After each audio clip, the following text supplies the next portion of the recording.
Hello, everyone. My name is Demetra Kroll. I do go by Demi.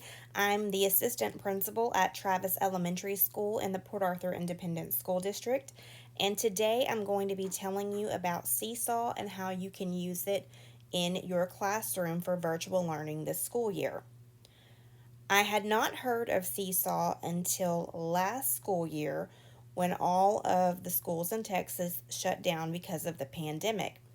My son was in kindergarten last year, and when schools initially closed, we were receiving paper packets every week that had to be completed and turned in to his school.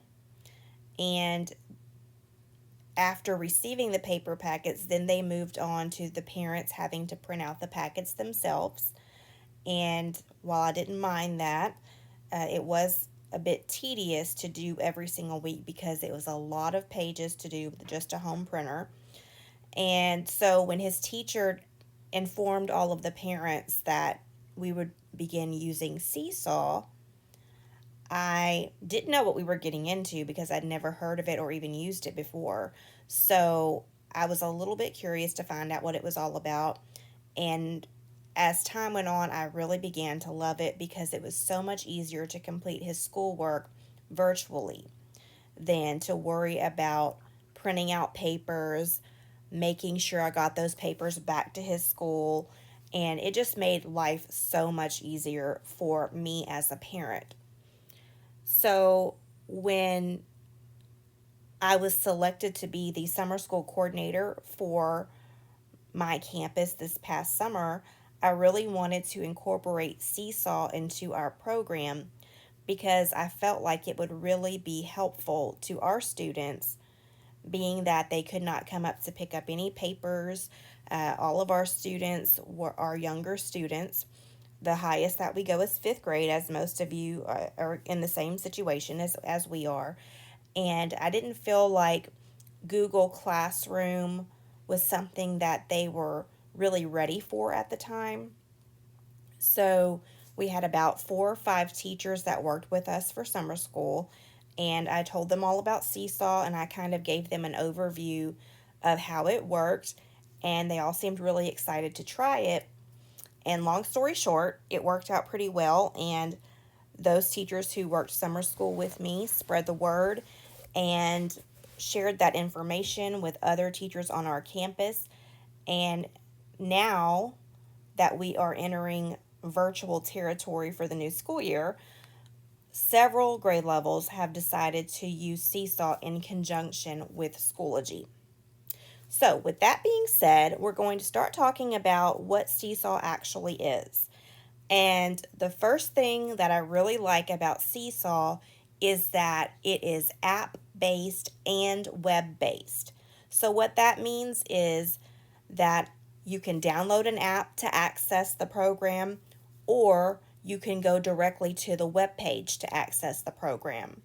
The good thing about that is that several parents may decide that they want to use their own device for their children to access Schoology and all of the different programs that we're going to be using. Or let's say something happens to the device that we loan them, and that may happen in some cases, but the parents may have another device at home that the child can use. If the device that they're using doesn't allow them to download anything else because the storage on the device is completely full, that's okay because they can use a web browser to access Seesaw. If they prefer to use an app and they have enough storage on their device, that's okay because then they can use the app.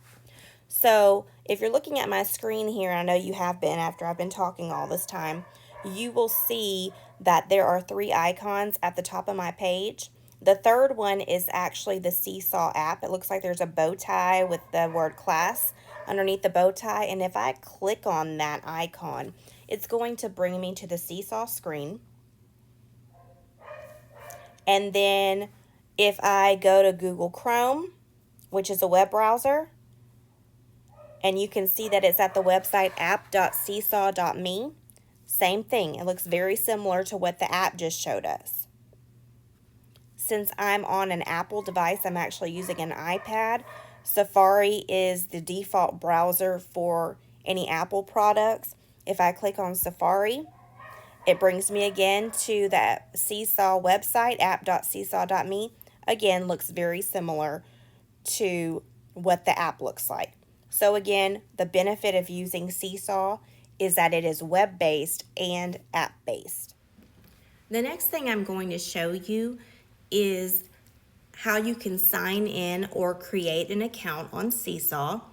And I also want to show you how doing that may look different when you're using the app compared to when you're using a web browser.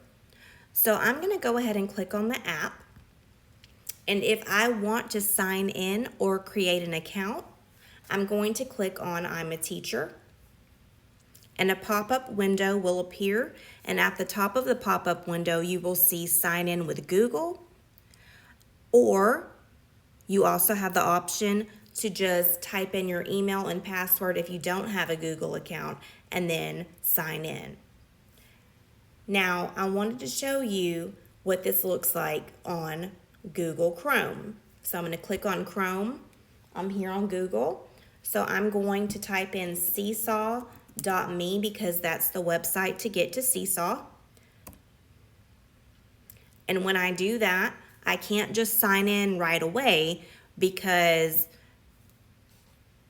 this appears and you have to actually click on log in, which is the blue button in the upper right hand corner of the screen. So I'm going to click on log in.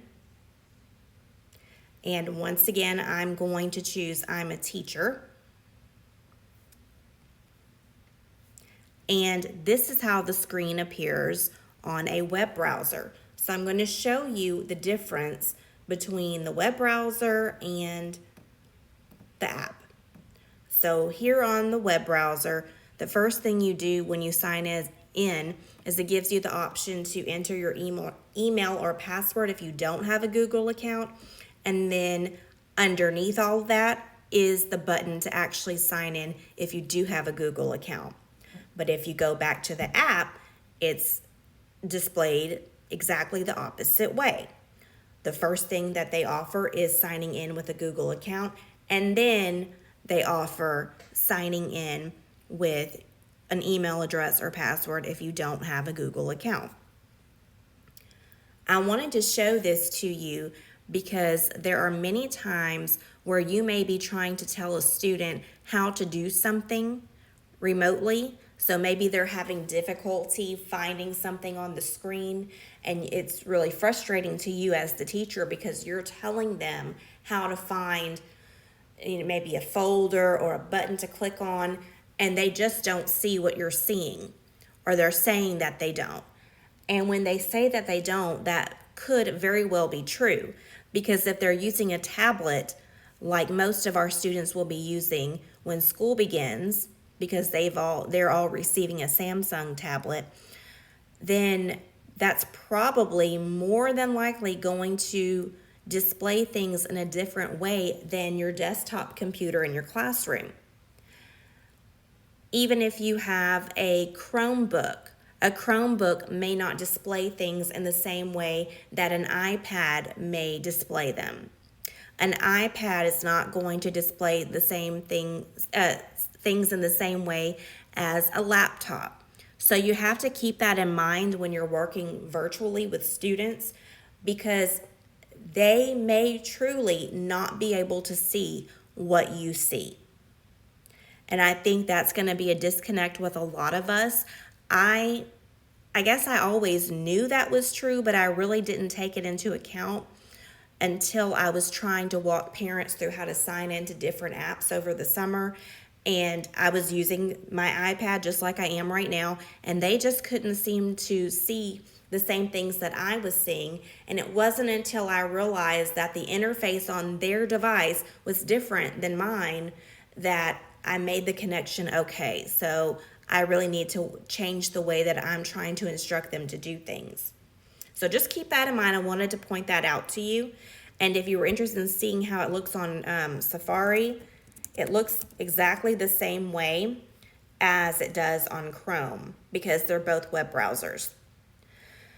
So on the Seesaw app, we talked about how to sign in, but I'm going to talk about how to create an account now. So from the pop-up window where you sign in, you can also create an account. So you just click on the button at the bottom, the blue button that says create account, and you fill in your name, your email, and your password that you would like to choose for your Seesaw account. But if you go to the web browser, I'm going to choose Chrome, and I click on create an account. It's just a different tab right across or right to the left of, that didn't sound right, right to the left of the sign in tab.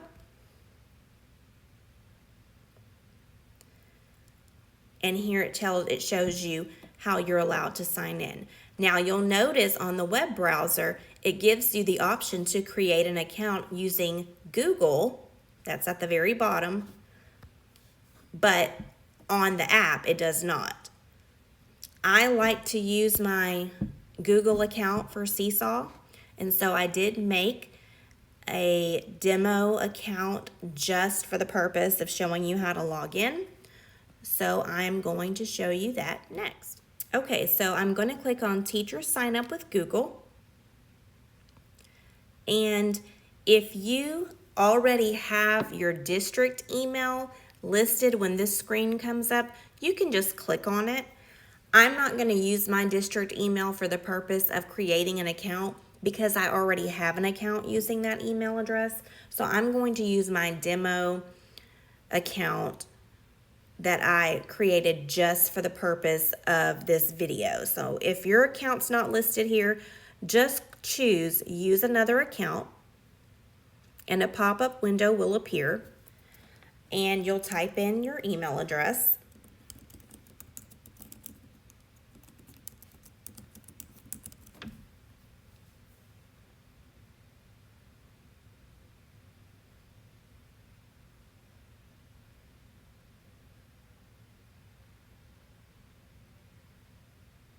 And then you'll type in your password, and I hope I can remember my password.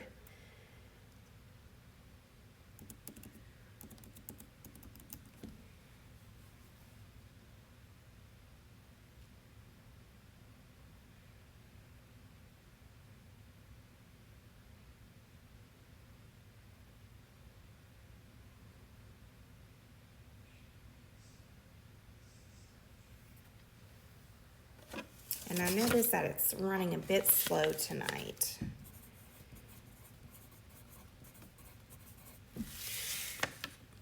Okay, so I'm signed in. I'm going to choose the account that I want to use for Seesaw specifically. I'm going to use the demetra.kroll2020@gmail.com.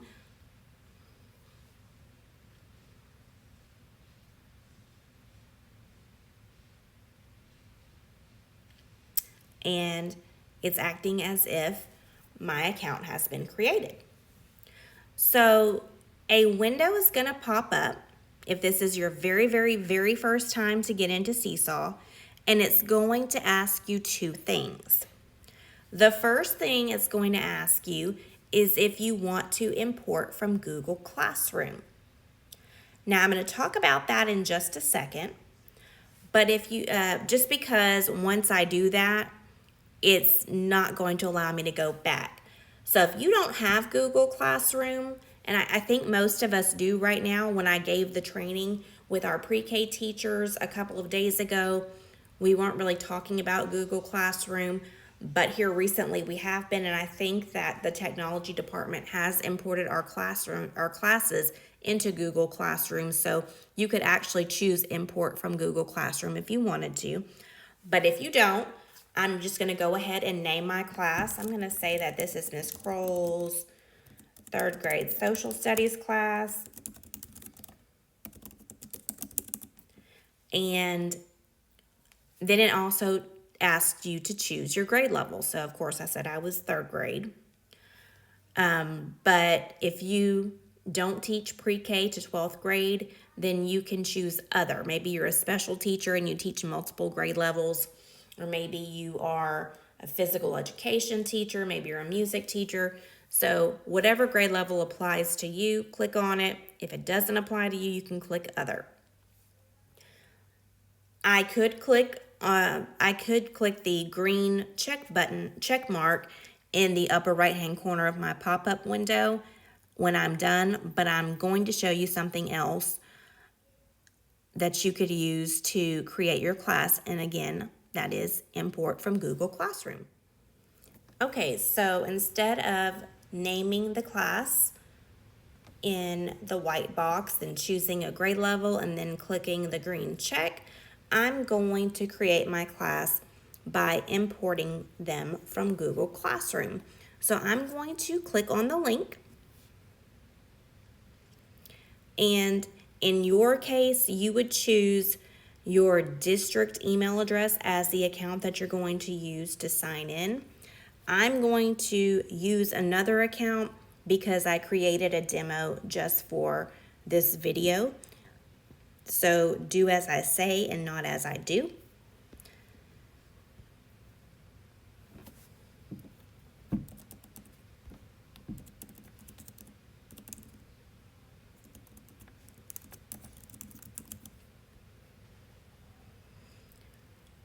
And I created a demo Google Classroom.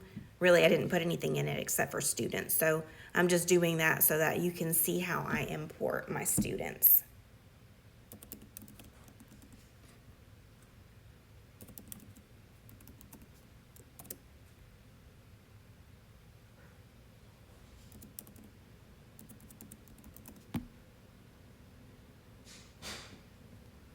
Okay, it took me a while to remember what my password was.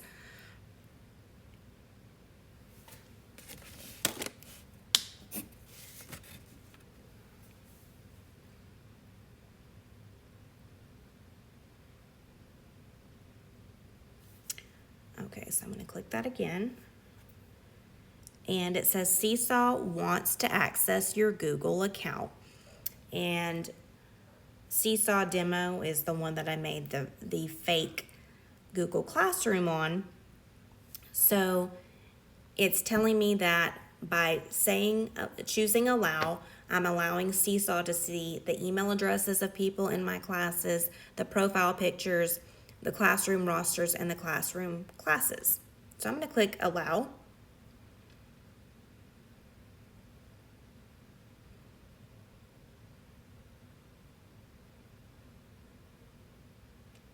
And if I go to Google Classroom, I did actually name the class in Google Classroom as Mrs. Kroll's third grade social studies class, and that's the class that I want to import from Google. A drop-down menu is going to appear to select the grade, kind of like how we clicked on the grade when we just named the class ourselves without Google. I'm going to say that it's third grade, and then I'm going to click import classes. And if you have more than one class, you can import more than one also. So now I'm in my Seesaw account, and from here I'm going to show you how the app works. Okay, so once I get into the Seesaw app, this is what I would see. And if you look in the blue section, you're going to see the name of my classroom. You're going to see a few symbols there. You'll see journal, activities, inbox, and skills. And underneath all of that, you'll see that there are 0 items in my class journal right now. There's a sample student, and then I've added 3 fake students. So I've got Alex Kroll, Anthony Kroll, and Bradley Terrio. So at the very bottom of that section, you'll see a plus sign with the word students and a plus sign with the word families. I'm going to click on plus students, and it instructs you on how students will join your class with a Google account or email address. The reason that this is showing up is because, remember, I imported my students from Google. So they would have to open the Seesaw class app on their iOS, which is the the system on Apple or Android, or go to app.seesaw.me on any computer, and they want you to use Chrome or Firefox, but you saw earlier that Safari worked just as well. Then you would choose I'm a student, and they would they're telling the students that they have to put in this code to sign in. They only have to do that once. And then they also have to sign in with their Google account or create an account with their personal email address or password. So this is a little bit different than what I'm about to show you. So I'm going to click the X here, and I'm going to show you how this would work if we did not import our students from Google Classroom. I'm going to act like I have never created a class, although I already did with Google. I'm going back, and I'm going to show you what it looks like if you don't import from your class from Google Classroom. So typically that window that I showed you with where you type in your class name and then you click on the grade level will pop up. But you can also click on the button or the link that says create your first class. So it says you don't have any classes yet, create your first class. And that window will pop up again if it didn't already do that for you. So again, I'm going to name my class. So where the cursor is blinking, I'm going to say this is Mrs. Kroll's third grade social studies class.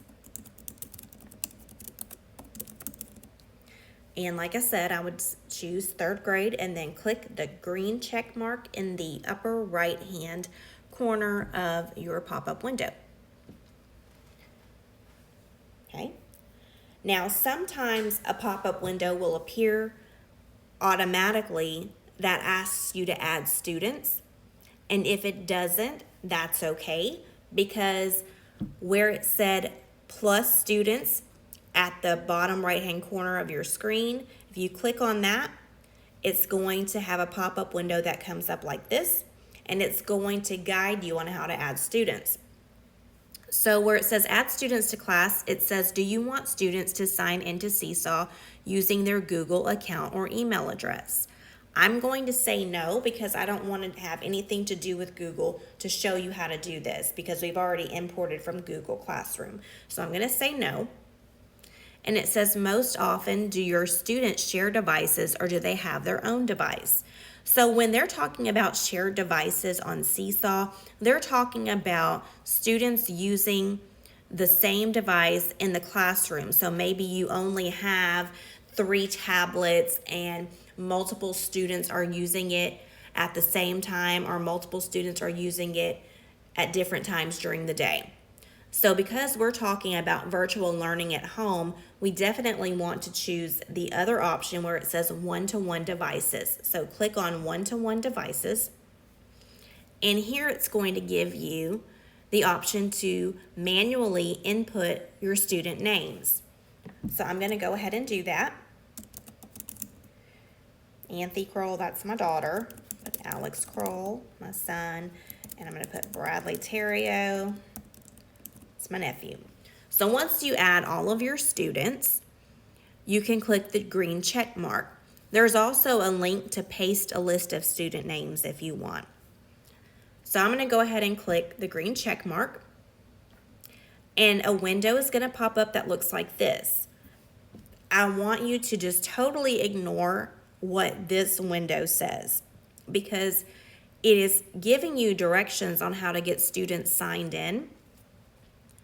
But if you look really closely under the QR code, there's a code, and then underneath it says expires, and there's a timer that's counting down.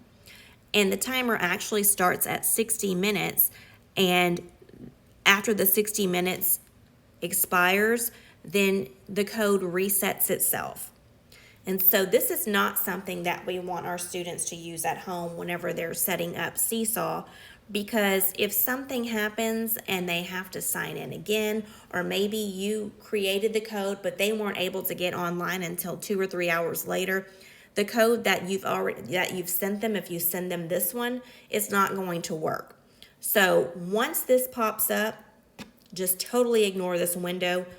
You're going to see another screen like this in a different section of Seesaw, and I'm going to show you how to find it. But the only difference that you'll really notice is that the other one is not going to have that timer counting down. So if you see the timer counting down on a screen that looks like this, you do not want to use it. Okay, so make sure you click the X. Okay, so now I'm going to show you how to find the home codes that your students can use that doesn't expire. So if you look in the upper right hand corner of this screen, you're going to see what looks like a symbol of a wrench. And so I'm going to click on the wrench, and you have several class settings there. Once again, you can click on students and add more students if you want to. You can even click on families. And for most of you, you're probably going to want to turn on family access, because when you do that, families are going to be able to see all the posts in their child's journal. They'll get notified about new posts, and teachers can privately message families using that family access. This isn't something that I went over in the training a couple of days ago because we were really pressed for time and I had not looked into it very much. But as a parent, I did have family access, and my son's teacher sent me messages and kept me updated on everything that was going on. I was able to see when new posts were created, and I was able to go into my child's journal and see what he submitted. So I recommend choosing the blue button that says Turn on Family Access.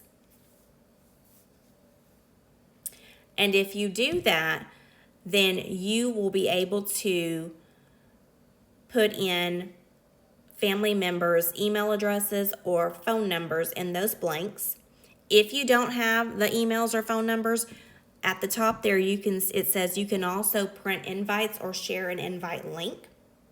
You can do that, but also keep in mind that when you share an invite link, parents can see other students' names. So I probably would not do that because you don't want to advertise other students' names publicly. So I would just go ahead and print the invites or ask the parent for their email address or mobile number. And once you put those things in, then you can click Invite Families. Okay, I'm going to click the X and go back to Settings because that's not really why I was here. But in the class settings, you can always change your class name if you've created your class without Google Classroom. If you did not get to choose your grade level for whatever reason when you first signed into your account, you can go to settings and change that here. There's a drop-down menu. Where it says manage teachers, you can actually add one additional teacher to your account if you have a free account, and most of us do. If you have a paid account, I think it's called Seesaw Plus, it's about $120 a year. You can add up to 5 teachers to one account. So our kindergarten team has been discussing how they really liked some of the features that was on Seesaw Plus, or that is on Seesaw Plus. And so they've been discussing splitting the cost of the $120 that it costs for the year. So that's an option that you could do too, but that's only if you really would prefer those extra features. Okay, the next thing that you can choose is class theme. And that's really just kind of changing the color. Like mine is blue right now where it says Ms. Kroll's 3rd grade social studies class, but maybe I want it green, so you can change that there. Where it says class icon, maybe I want an apple. So you see it's changed to an apple right above my name in that green section to the right of the pop-up menu. All right, under students, where it says student sign-in mode, let's say you accidentally chose the wrong type of mode. You didn't choose one-to-one devices. You could just click on that arrow and change it to one-to-one device. Or you could also change it to shared devices or email, Google, whatever you decide. But for home learning, you really do need to choose one-to-one devices. I'm going to go back. Where it says manage students, you can click on that arrow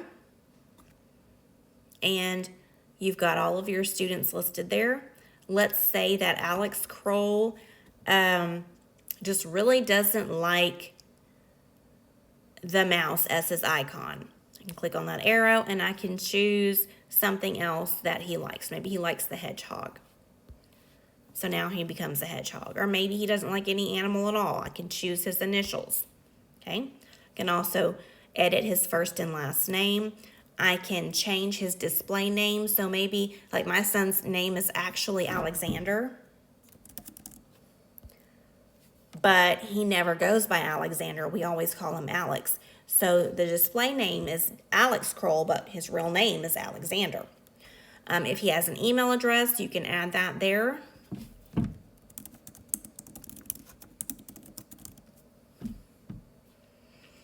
You can change his password if you want to. You can view the parents that have signed up for family access. And here is a really, really cool part of Seesaw, which is the home learning student code.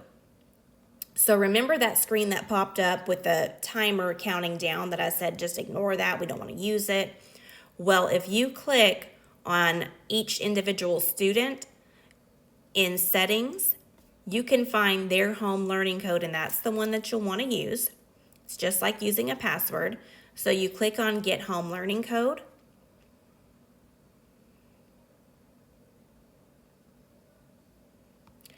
And it's actually something that you can print out for parents or scan for parents and email to them.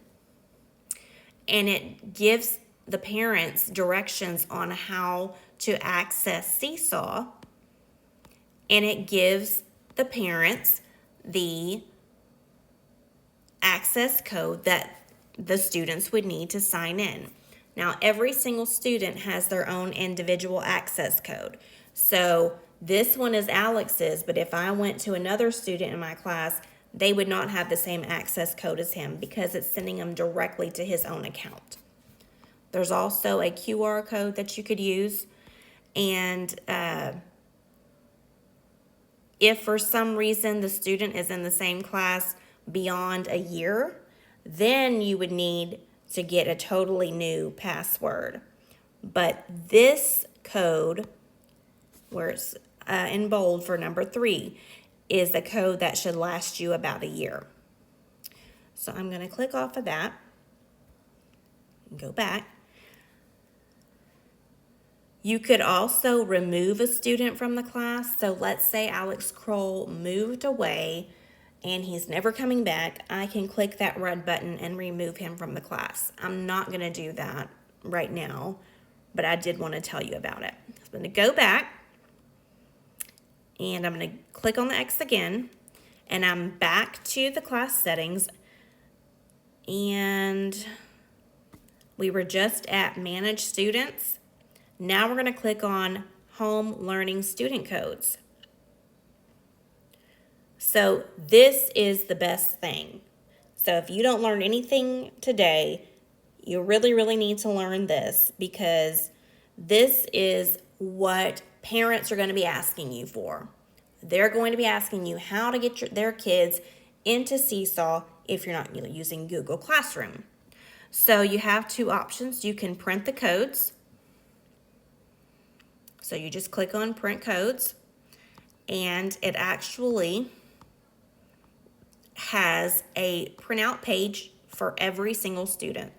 So you can see there's Alex's, there's Anthony's, and there's Bradley's. Okay. I'm going to click the X. Or you can download codes. And it will actually put the codes in a spreadsheet for you. So if you're on your desktop computer, it's going to come up in Excel. And what we did over the summer was we downloaded the codes for every single class, and the teachers downloaded them and then sent me that document. So every single teacher shared their codes with me by using Excel and an email. And so when we had parents struggling with trying to get back into Seesaw for whatever reason, and the teacher was in the middle of their lesson and they really couldn't stop their lesson to just try to get a parent into Seesaw, we would just tell the parent, hey, call Miss Kroll, and Miss Kroll can help you out. And so when the parent called me, I was able to get the home sign-in text code or the home access code and give that to them over the phone. Honestly, usually I texted it to them just because it's so long and it contains many letters. And when you're telling someone over the phone letters, a V can sound like a P or a T or a B. And so it was just easier for me to text it to them. But that's what we did during summer school, and we may do something similar for the school year. So I'm gonna click the X. But again, notice where it says home learning, Mrs. Kroll's third grade social studies class, home learning. That's what you want to use, those access codes for students to sign into Seesaw. You do not want to use the one that pops up when you add your students and it has the timer counting down, because those codes will expire within a short amount of time. So I'm going to click the X again. I'm going to keep going down for options where it says student likes and comments. If you want your students to be able to like something in a journal, kind of like how you can like something on Facebook, you just toggle this button to make it green. If you don't want them to be able to like something that's in a journal, you can turn it off. If you don't want students to be able to comment on things, turn it off. If you do want them to be able to comment on things, click it again and it turns green. And that means that it's on. If you're going to have students commenting on other students' work, that second option where it says new comments require approval, I would definitely have that on, because some students like to get silly and they sometimes are mean to each other. We all know that. And so we just want to make sure that whatever students post is appropriate. So even though you could turn that off and it would turn white, I would definitely keep it on just to be safe. Okay, I'm going to go back to my settings where it says students can see each other's work. You can turn that on or off. Right now it's on, and that is something that really is going to have to be, you're going to have to really think about if that's appropriate for the age that you're teaching or using with Seesaw, and really kind of fill out the parents that you're working with, because some parents don't want their child's work just displayed everywhere with their name on it. Everybody knows who did this, and maybe they didn't do so well on it. You just have to kind of be careful with that.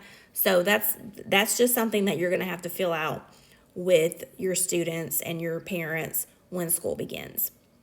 Then it says new items require approval.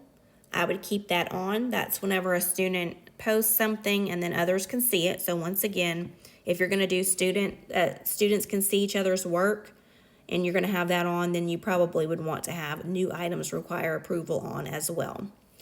Item editing, when I click that on, this is an option for when students turn in something. So maybe a student has done an assignment and they skip number 5, and after they've turned it in, they realize, oh my goodness, I skipped number 5.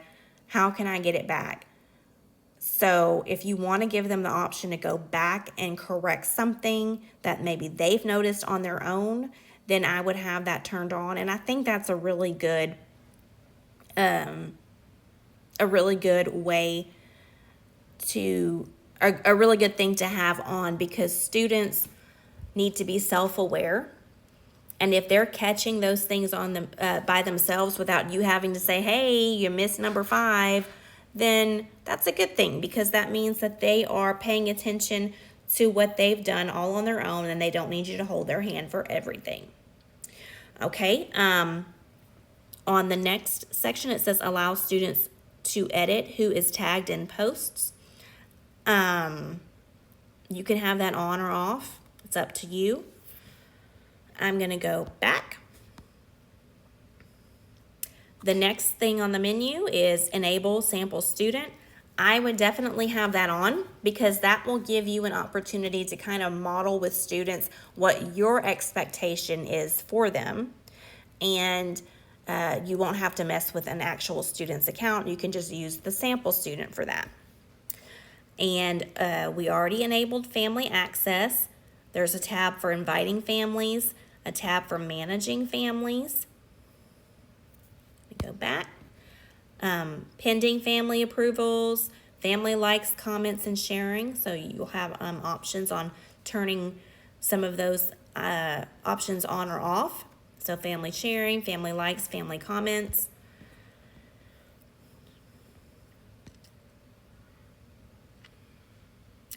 If you want your class to have a class blog, you can turn that on. Oh, that was supposed to happen. So you can have a class blog. I don't know a whole lot about the class blog, so I'm not going to talk about it too much. But this window says create a class blog, publish a selection of student work from Seesaw journals to a public website on the internet. Now keep in mind, when you are publicizing student work, you don't want their name on it, because you don't want to put that out in the public. That's personal information, and it's definitely something that you probably need to get approved by the parents first. For folders is just a way to kind of organize your the student work when they turn it in. So if you click on manage folders and then you create a folder, let's say I'm going to have reading as my red folder. Click the check mark. I'm going to create another folder. Math is going to be orange. Science is going to be yellow. Social studies is going to be green. And maybe English, language arts is going to be pink. Okay? Whatever you decide, those will be your folders. Okay? If you want to edit them, you just click on it. You can change the name. You can change the color. Where it says show adds a folder step, you can choose never, teachers, or student and teachers. I'm not going to talk about that too much because, again, I don't know everything about Seesaw and I'm not really familiar with folders. So I'm going to leave that alone for now. The next part of it is about managing skills.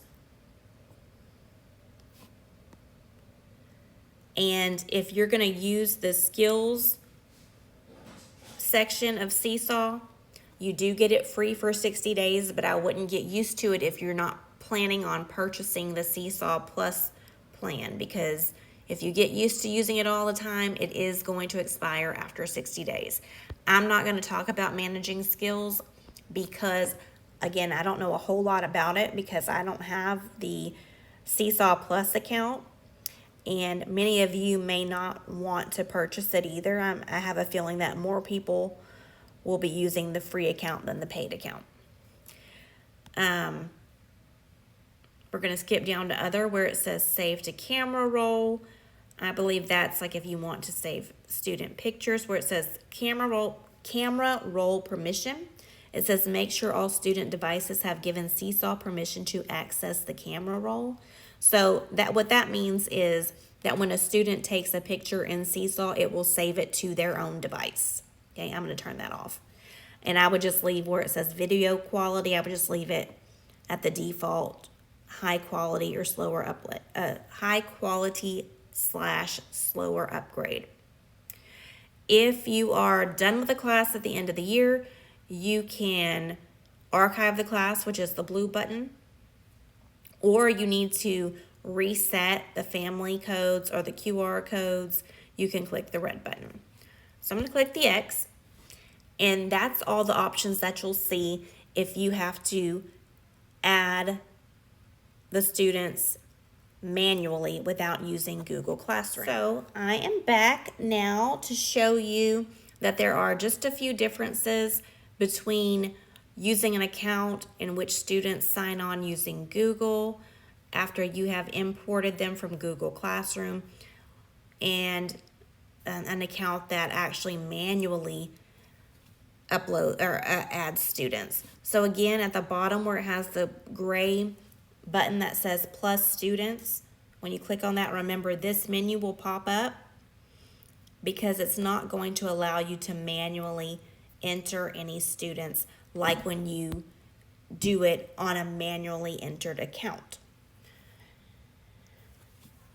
But if I click the wrench at the top where the settings are, I can still do many of the same things that I did before, but whenever I have students imported from Google Classroom, you'll notice that the student sign-in mode is set to email Google.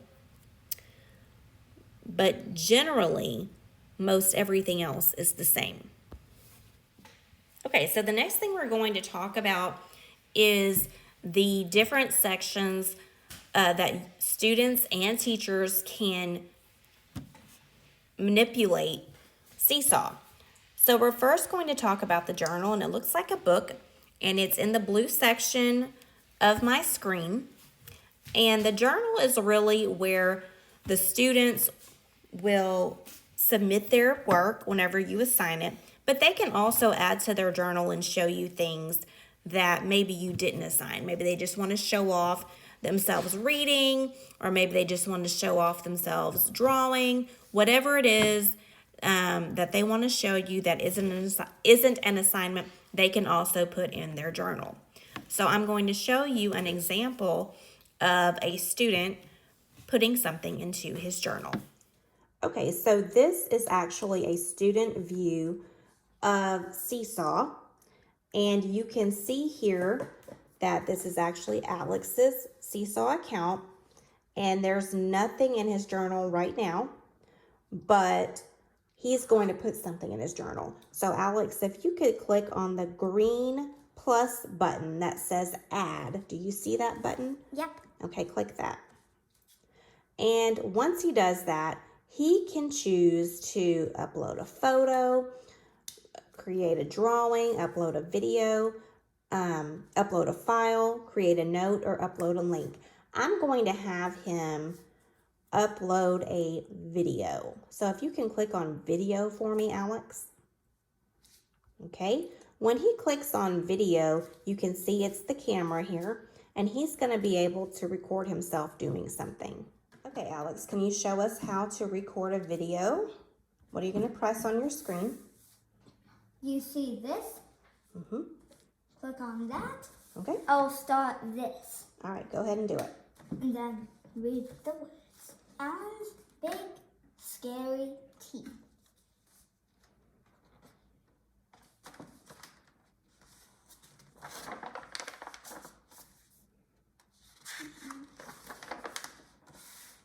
Alan came from a long line of very scary alligators. He was known throughout the jungle for scaring. It was what he did best. Alan would start each day polishing his scales. Polishing his scales.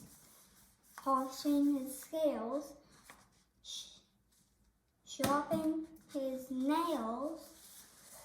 And brushing each of his big scary teeth for at least 10 minutes at a time. Okay, can you stop the video on your iPad? Okay, now that you've read, do you know how to submit your video to your teacher? Do you remember how to do that? By the check button, you can do it. That's right. Go ahead and do it. Then I'll say progressing video to Processing video. Then when it sends there. All right. And now it's there. And if you wanted to watch it again, you could. But also, you can officially submit it by clicking the what? Wait, how do you do? Wait, this? Yep, the green check mark. But go ahead and click it. Uploading, please wait. That's gonna send it to your teacher, and we're gonna show everybody what your journal looks like. This is Alex's actual screen. And you can see that on his screen, the video that he just took is still waiting for teacher approval. Okay, so now we're back on the teacher account of Seesaw, and Alex just submitted his video to me for his journal. And if you look at the bottom of my screen, it says that I have one unapproved post. So that's actually the post that Alex just submitted. But I only know that because I'm here with him. So if we were in a regular situation where you wouldn't know who submitted what, you would click review.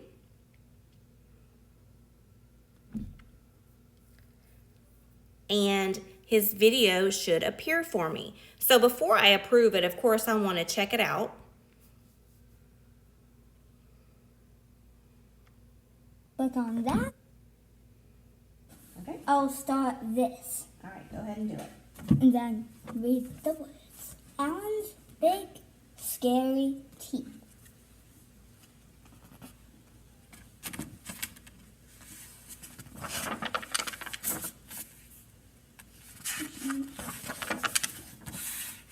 Alan came from a long line of very scary alligators. He was known throughout the jungle for scaring. It was what he did best. Alan would start each day polishing his scales. Polishing his scales. Polishing his scales. Sharpening his nails.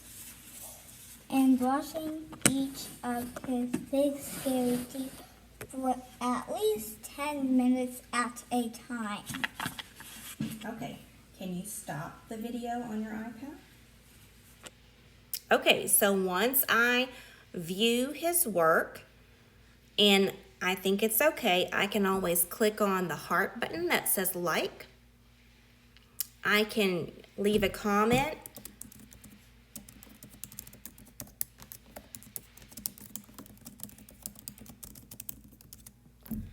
And then post it.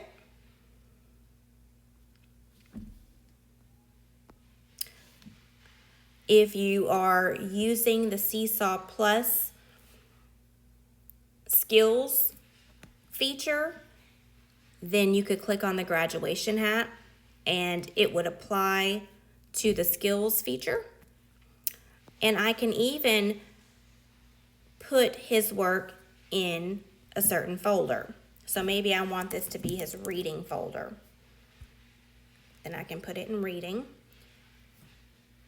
And remember, I had set folders before, but I'm using a different account now.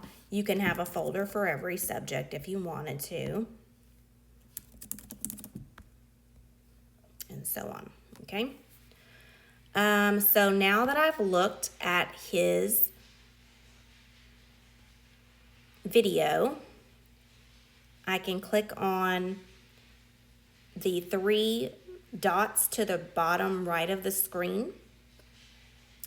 And there are several different things I can do. I can delete it, I can edit it, I can edit the people, and that's if you tag someone in it.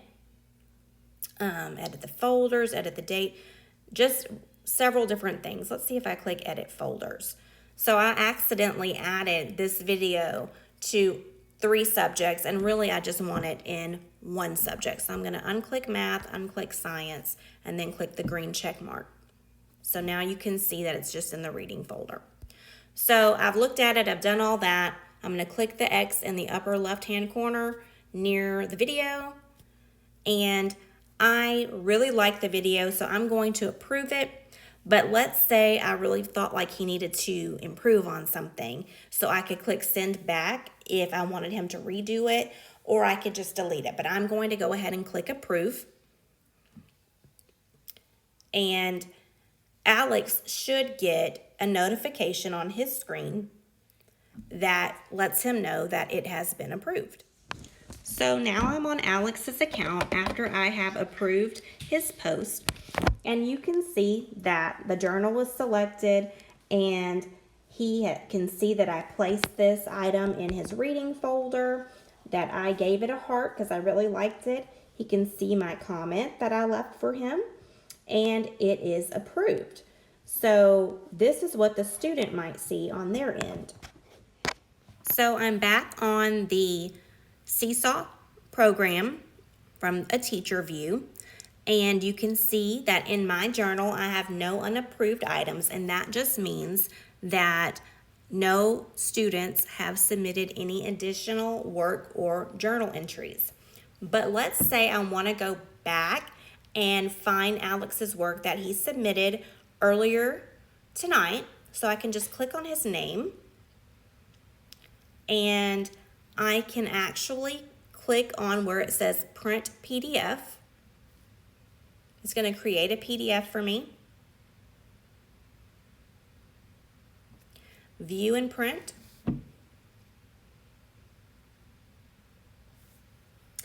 And Seesaw has actually created a printable document with just basically a screenshot of what you could see without the video playing. You can see that I hearted his video. I left him a comment. And if you were to hang this up in the room, somebody could scan this QR code and actually see the video. So that's pretty cool. It's also a great way to keep up with students who are maybe in RTI and you need documentation of things that they're doing. You could always print that out from Seesaw. So let me go back to talking about other things that they can submit in their journal. So we're going to go up to the green add button, and this is not a student view, this is the teacher view, but I wanted to show you a little bit more about what they can put in their journal. I'm going to click on where it says post student work, but this is the same screen that students see when they add things to their journal. So like I said, they can upload a photo, a drawing, a video, a file, a note, or a link, okay? Just wanted to review that again because these are the same things that they can do when they go to their activities. And click the X, and you might notice my screen has changed a little bit. I've actually switched over to the app, and the app is a little bit different, just like the web browser. The web browser wasn't showing me this video after I approved it. I had to go click on his name, and all it showed me was that PDF, but in the app, I can actually click on it and see the video that he created. So again, this is just another example of how different programs look differently depending on what type of device you're using. Okay. I'll start this. Okay. So the next symbol that we're going to see next to journal in the blue section is activities. This is my favorite part of Seesaw, and it's really the meat of the program. It's really why you want to use Seesaw, because this is how you're going to assign things to students. So when you are using Seesaw, you have 2 ways to assign activities. The first way is to browse the activity library. So if you look here, it says students use Seesaw's creative tools to capture learning, and you can start by browsing ideas ready to use in your classroom. Now, this is what it looks like from the app view. See if I can show you what it looks like from the browser view. So it's similar in the browser view, okay? So if I click Browse Activity Library in the browser, this is the screen that's going to come up. And if I click Browse Activity Library in the app, this is the screen that comes up. So pretty much the same, not too different from each other. So I'm just going to stick with the app for right now. Let's say I really need to teach a lesson on, let's see, I said I was teaching social studies, so I can keep it on third grade, the drop-down menu on third grade. I can click, let's see what we've got here. Social studies for subjects.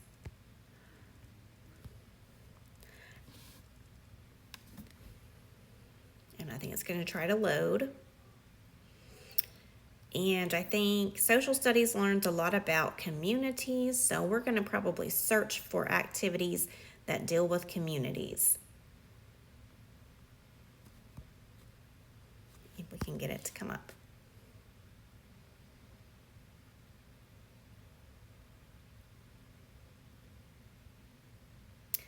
And this might be an app problem, so I'm going to switch over to the browser, do the same thing.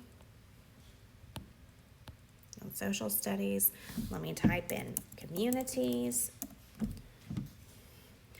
And here we go. These are all of the preloaded lessons that teachers can choose from to use with their students.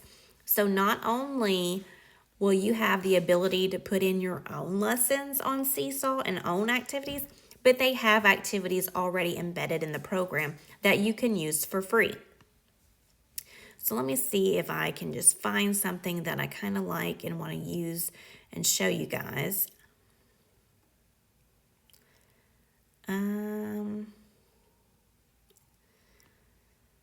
Let's see here.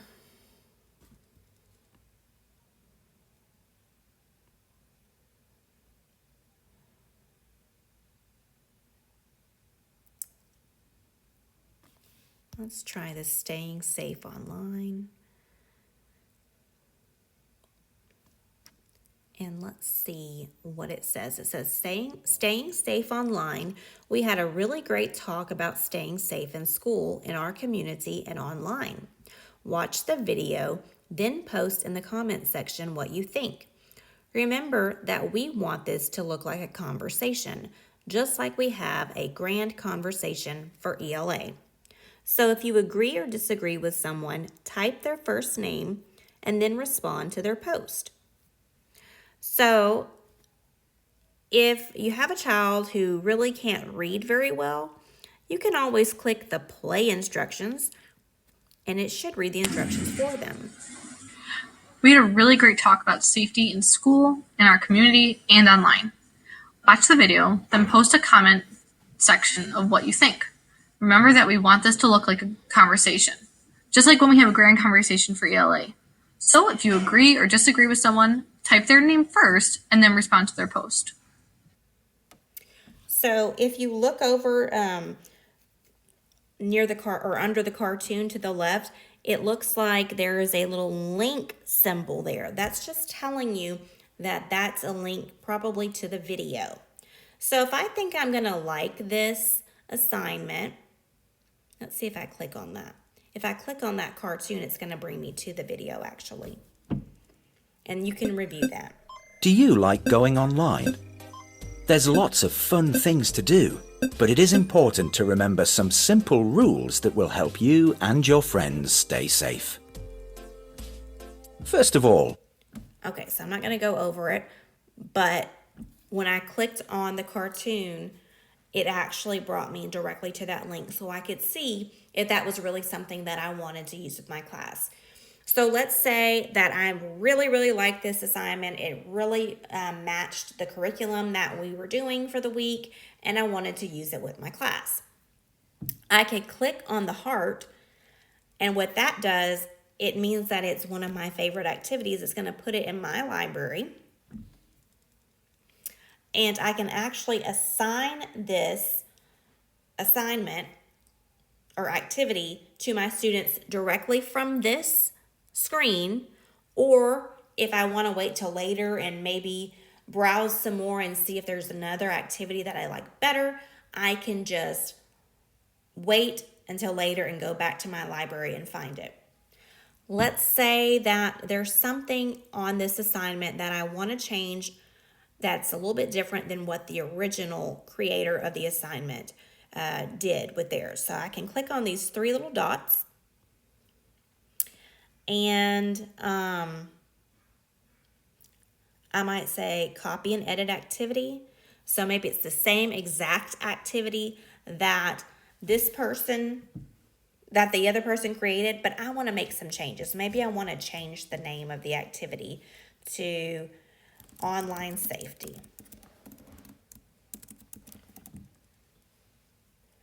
And maybe I want to change the directions a little bit.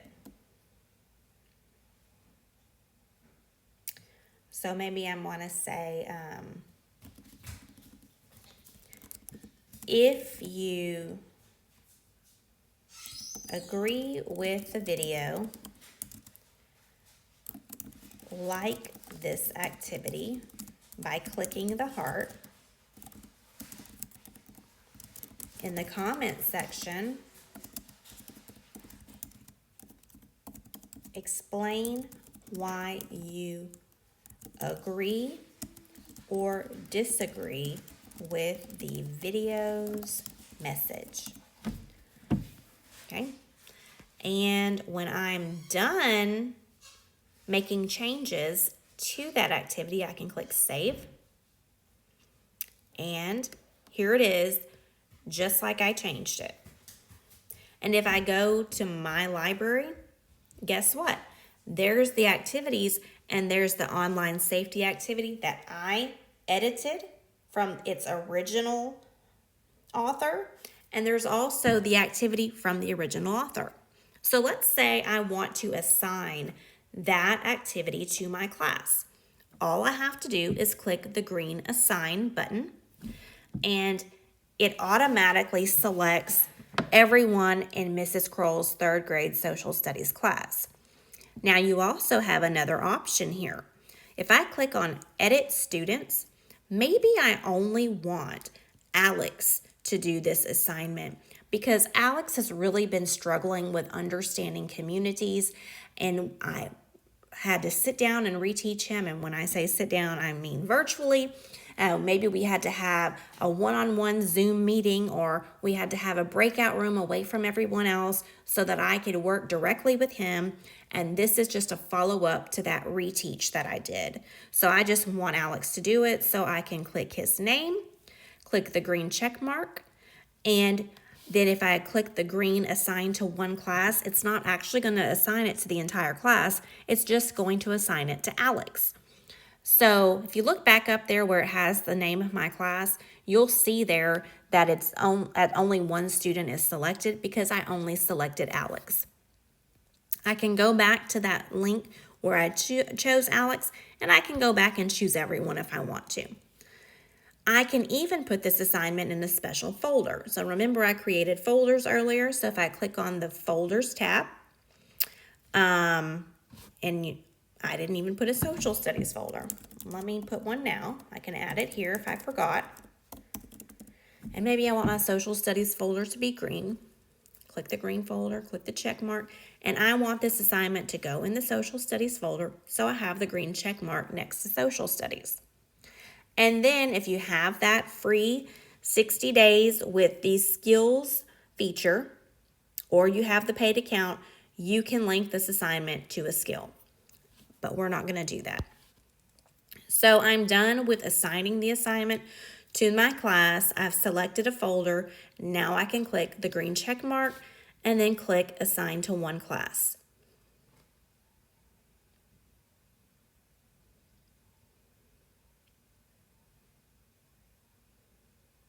And once it's officially assigned, a pop-up window is going to appear that's going to tell you how the students can access this activity.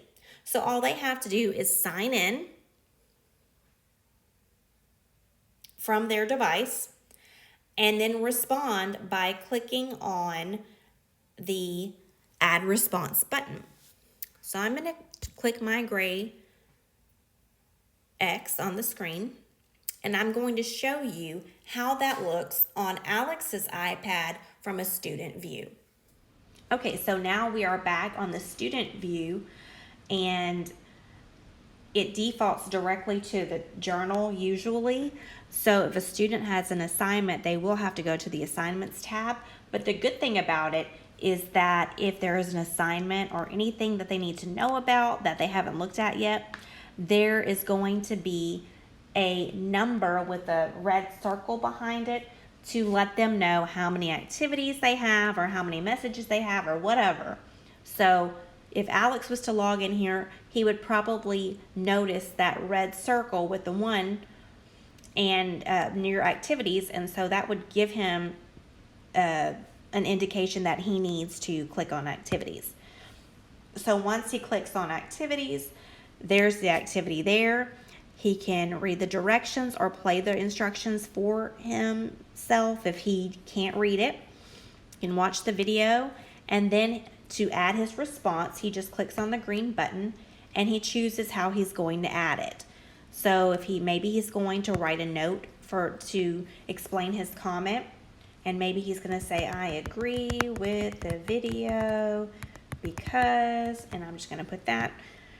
And hey, maybe he wants to read what he wrote out to his teacher, so he can even click the record button. I agree with the video because, and let's say he's done. And down at the bottom now, you're going to see right above where I clicked on record, there's a black line, and that's going to have a play button that you can click on to hear what I read.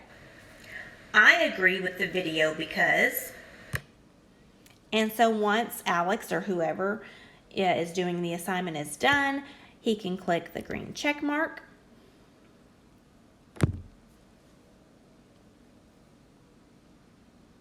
And the assignment has been submitted to his teacher. And he can even like his own video if he wanted to. He could even comment on the video for him, not the video, the assignment, and he may say, I really loved this assignment, or whatever he wants to say. He can post it, and all of that will be available for the teacher to see. So now we're back on the teacher view, and again it defaults to journal, and you can see at the bottom left hand side of my page there's a red bar that says 1 unapproved post. So I'm going to review it, and of course I can see what Alex submitted for his assignment. So I can click on it, I can read what he said, I can click the play button. I agree with the video because, and I can hear what he read. If I think everything's great and dandy, then I can approve it. If I think that maybe he needs to improve on something, I can send it back or I can delete it. Now, I can also edit the item. And let me go to the Seesaw app. And the reason that it's doing that is because I'm using an iPad. If you're using your desktop computer, you most likely won't have any issues. So I'm going to review his post. I'm going to edit it.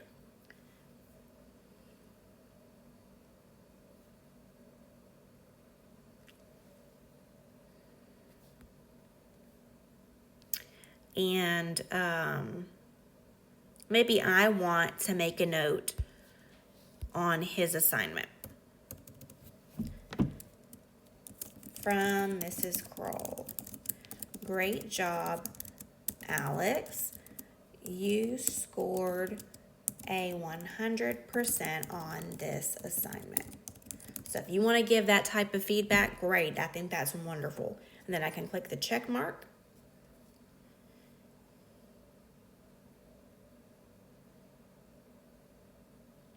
And of course, now my comment is added to it. I could have also put that in the comment section too, but I just wanted to show that as the teacher, you could actually edit it. So I'm going to go ahead and approve this assignment.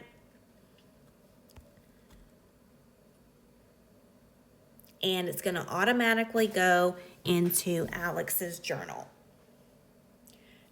So while that's working on loading into his journal, I'm going to click on activities again, and I'm going to click on browse activity library. But this time I'm going to show you what my favorite feature is on Seesaw. I'm going to click on my library again, and I'm going to show you how you can create your own activity. Okay, so browsing the community library and finding lessons or assignments or activities that other people have created and uploaded to the community is great. But as you know, the school district expects us to use their curriculum and their materials. So let's say that you have a page out of, let's say, a grammar book that you're supposed to use for this week's lesson. So you can actually upload that page to Seesaw. Yes, you can create something fancy like what you saw in the community library, but I'm just going to show you how you can upload your basic worksheets from, I say basic, you can upload your worksheets or workbook items directly to Seesaw, and students will have it right there virtually. Now you're probably wondering, well, if that's the case, if I upload a worksheet, how is the student going to answer? Do they have to print it out? What do they have to do?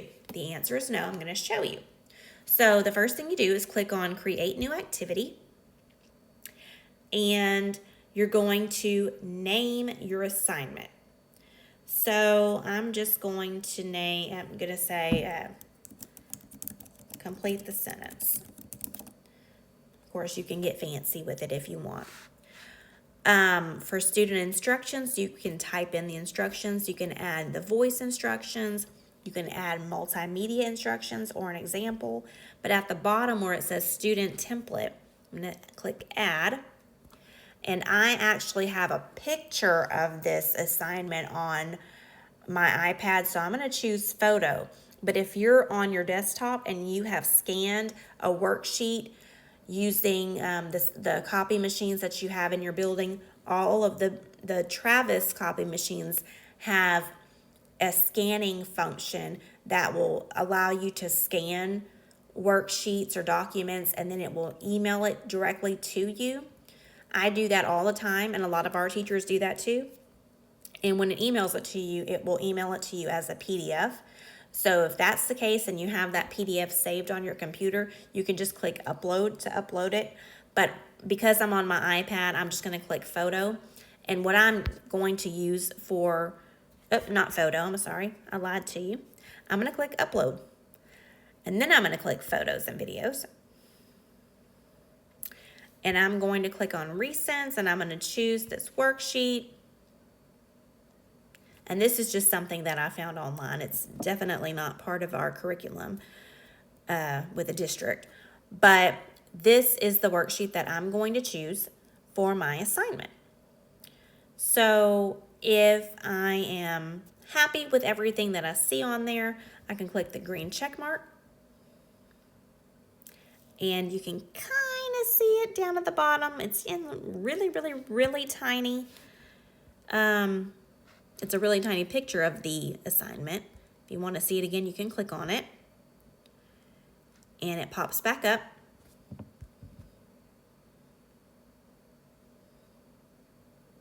And then I click the check mark so I can go back to setting up the assignment. And I'm going to say choose, for the directions, choose the correct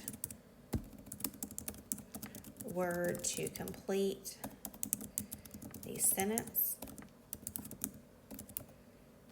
And I can even add voice instructions. Choose the correct word to complete the sentences. If I wanted to listen to what I said to make sure that I don't sound crazy, I can press the play button. Choose the correct word to complete the sentences.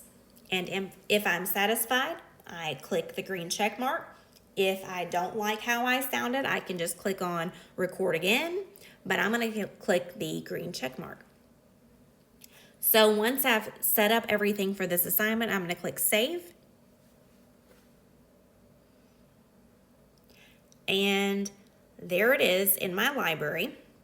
And I am going to go ahead and assign it to my students. Now, remember earlier, I told you that it defaults to the whole class, but I can click on edit students and choose just one or two students to assign it to, or I can choose the whole class. Remember, this is a great way to utilize that reteach and redo policy that our district has. Now, there's some confusion on that policy because you can't just give the student the work that they've done incorrectly back and say redo it without reteaching. So make sure you always reteach first and then allow them to redo a similar assignment. Okay, so I am going to, this time I'm really just going to choose Alex. I just want him to do this assignment because he's really struggling with completing sentences. And I can click on folders. I'm going to put this in the reading folder. And then I'm going to click the check mark. And then I'm going to click assign.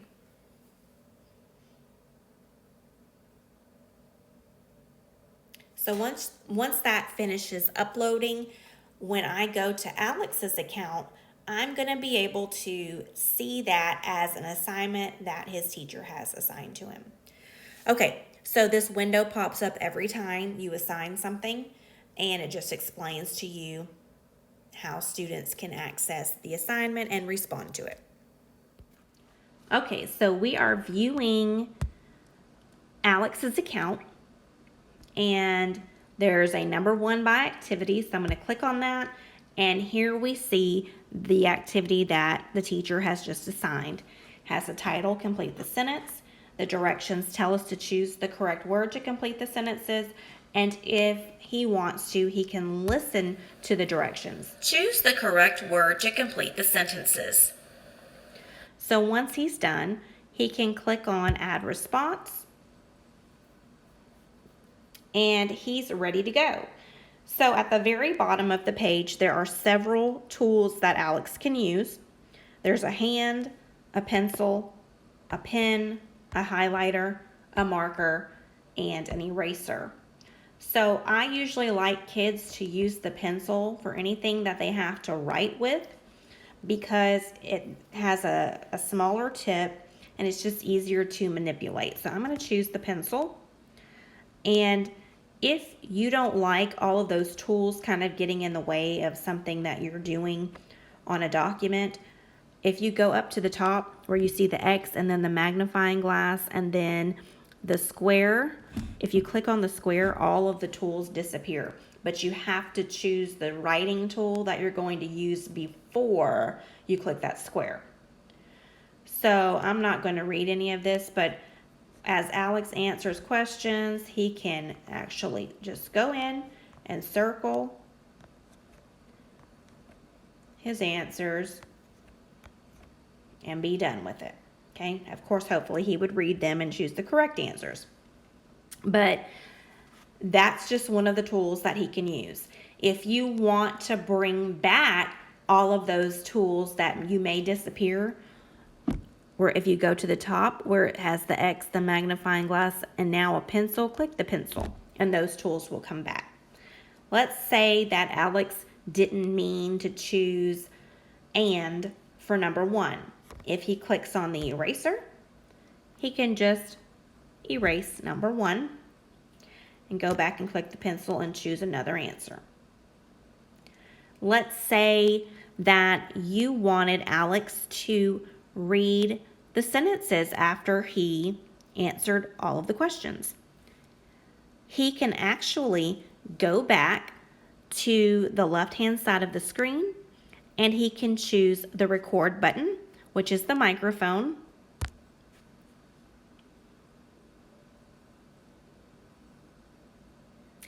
Number 1, have you eaten all the sweets? And when he's done, it's going to have that play button. He can play it. Number 1, have you eaten all the sweets? Okay. So if you have your students do a recording, make sure that's the last thing that they do for the assignment, because once they do the recording, you can't actually do a whole lot else because that picture's in the way. So I'm going to go ahead and erase that. You also have a T on the upper left-hand side. That's another tool. That's just a text tool. So maybe you want your student to fill in a blank. Of course, not on this assignment. It's too small. But they can actually type in things. And then they can move that box around if they want. They can make it smaller. This one would be way too small. But they can do things like that. They can take a picture. Maybe they want to take a picture of something. Maybe they need to add that to a document somewhere. Or maybe the assignment was just to add a picture. Maybe there wasn't a worksheet there. Maybe you told them to take a picture of something that they did. If you click on the 3 little dots, the student can add a link. Maybe they can add a background. Maybe he wants everything to be green or just polka dotted, what have you. Maybe he wants to add a shape. Move that shape around.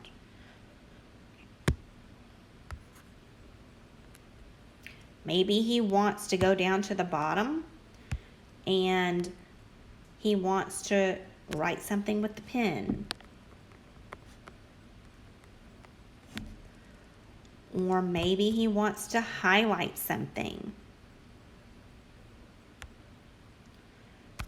And then, of course, you can get fancy and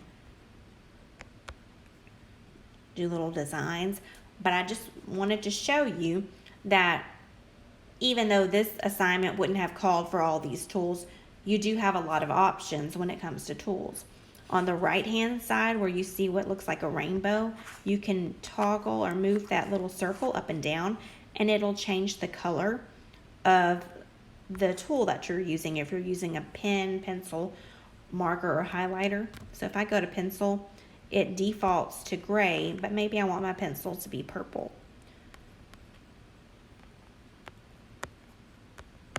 So now it's purple. And at the very top, let's say, oh, I wrote something, I didn't mean to write it. Well, if you go to that little curvy arrow that's going to the left, you can undo.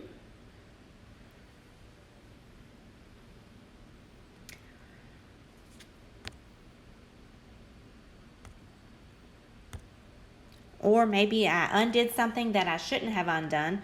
I can click the arrow, the curvy arrow that's going to the right, and it puts it back. Maybe I need to zoom in because something's kind of small and I can't really see it. I click on the magnifying glass with the plus sign. And I can just zoom in and zoom out. Okay? And at the very bottom, looks like there's quotation marks. I can add a voice caption. How do you like the work that I sent to you? And the teacher will be able to play that. So once Alex is done, or whoever's done, they can click the check mark, and hopefully an actual assignment would not be this messy and have random things on it. And it shows on his screen that he's waiting for teacher approval. So I'm back on the teacher screen, and I want to go back to my class to see if a student has submitted any work. And I can see right away that on the top of my screen, if I'm still on activities, it says 1 response waiting for teacher. And if I click on my journal, there's a red bar at the bottom that says 1 unapproved post, and it says review. It just basically means the same thing. So I'm going to go back to activities. I'm going to show you how to review it from the activities screen. Let's say I click review and I want to see what Alex did.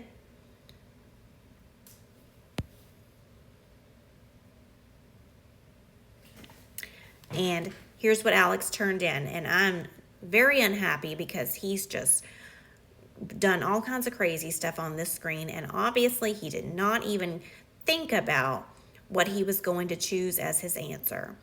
So I don't like it. I think that he really needs to redo it. So I'm going to click send back. Now send back is another feature that is only available for teachers who have the Seesaw Plus account, or they're still under the free version of Seesaw Plus. But it's a really great feature to have. I'm going to go ahead and approve it just because I don't have Seesaw Plus on here right now. And it'll show up in the journal.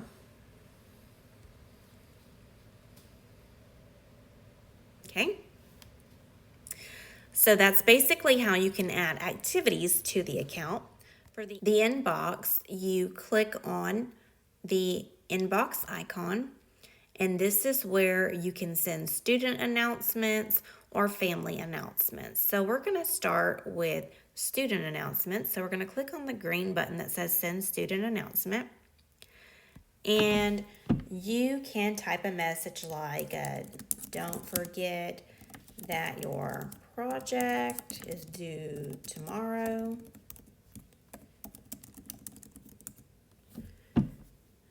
Or let's say you want to add an attachment.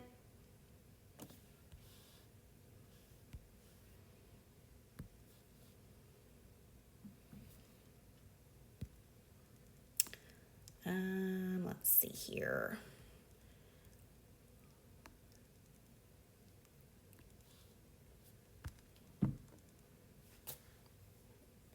Whatever the case is, attach it, click the green check mark.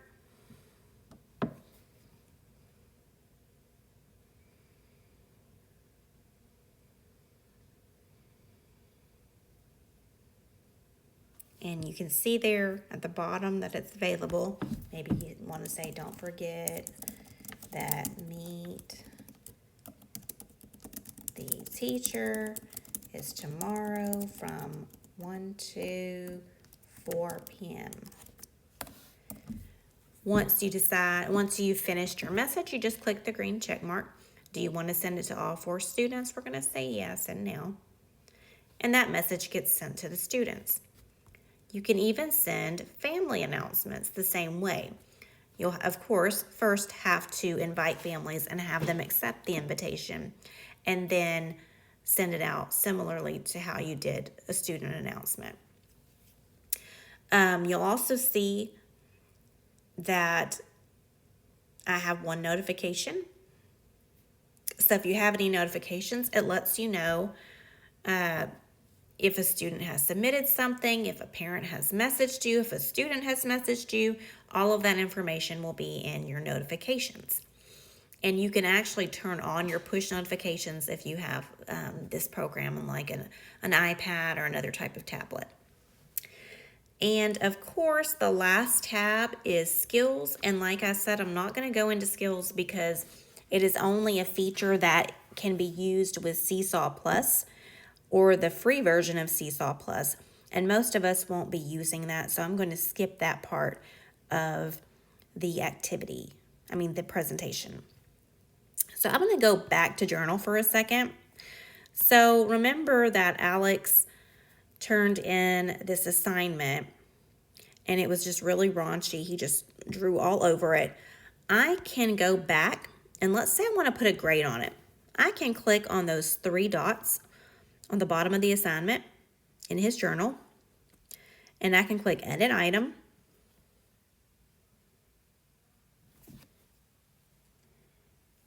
And I can edit it myself using a pencil. I can put, whatever his grade is.